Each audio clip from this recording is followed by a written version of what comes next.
ശ്ശേ, ഇവനിതെന്താ തേങ്ങയെ കളിക്കുന്നേ? ചെറിയ കുട്ടിയാന്നേ മുതക്കന്റെ വിചാരം. ഓ, ഇനി ഇവളെ സോപ്പിട്ട ചിക്കനും ചോറ് എക്സ്ട്രാ വാങ്ങിയെടുക്കാനുള്ള പരിപാടിയായിരിക്കും ഇവന്റെ.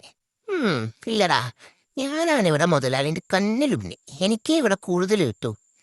ഇനി ഈ പെണ്ണെങ്ങാരെടുത്തു എന്റതും കൂടി അവന് കൊടുക്കൂ. ആഹാ, അത് പറ്റൂലല്ലോ. എനിക്കെങ്ങാനും ചോറ് കിട്ടിയില്ലെങ്കിൽ ഇവിടെ കൊലപാതകം നടത്തും. രണ്ടിനെ ഞാൻ കൊന്നു കെട്ടിത്തൂക്കും. നോക്കിക്കോ. ആഹാ, ഇവന്മാരിത് ശ്ശേ, എനിക്കിതൊന്നും പിടിക്കുന്നില്ല. അടങ്ങിയിരിക്കരുവിടെ ബ്ലഡി ഫൂൾസ്. കിട്ടും രണ്ടിനും എൻ്റെ കയ്യിൽ നിന്ന്.